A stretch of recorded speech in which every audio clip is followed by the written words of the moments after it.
Banyak bentuk yatnya yang dilaksanakan umat Hindu dengan tanpa disadari karena dilaksanakan dengan niskarma-karma atau dilakukan tanpa pamrih dan tanpa mengikatkan diri akan hasil. Salah satu yatnya yang kini kerap dilaksanakan umat berupa tirta yatra. Belakangan ini, semakin banyak umat Hindu melaksanakan perjalanan tirta yatra untuk meningkatkan spiritual serta kesucian diri baik jasmani maupun rohani. Tirta Yatra sebenarnya sudah banyak dilakukan umat Hindu sejak dulu.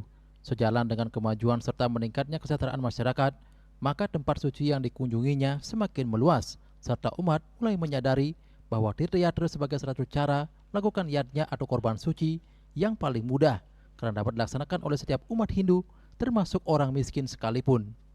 Selain meningkatkan serada bakti serta menambah keyakinan akan kebenaran ajaran Hindu, Tirta Yatra juga dimaknai sebagai penyucian diri secara lahir batin.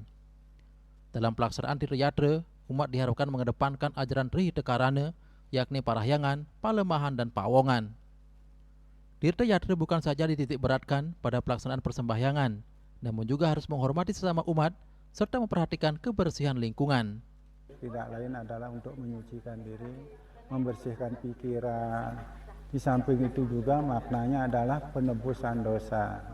Penebusan dosa, sudah itu selain itu juga ingin mendekatkan diri kepada Ida Sang Hyang Widi Wasa.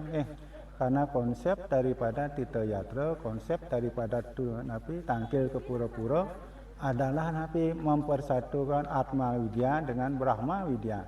Atma Widya yang bersemayam dalam tubuh kita, sedangkan Brahma Widya adalah roh alam semesta. Bagaimana kita bisa menyatukan antara Atman dalam diri dengan Atman yang ada di alam semesta. Disinilah tempatnya, karena di sini adalah tempat linggih Ida Sang Hyang Widi yang disetanakan. Kebetulan Diki adalah Ida Bathara Sangkara. Yang tempatnya adalah di barat laut, yang di Prajo Kau. Puniki adalah tempat Bathara yang berkuasa, yang menguasai sahananen tumbuh-tumbuhan dan dilaksanakan pada hari tumpuk wariga.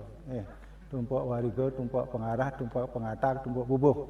Itulah maknanya Pura Puncak Mangu niki. Jadi kita itu tidak bisa terlepas dari Ibu Pertiwi dengan tumbuh-tumbuhan yang ada. Karena saat kita upacara juga kita memanfaatkan segala jenis tumbuh-tumbuhan.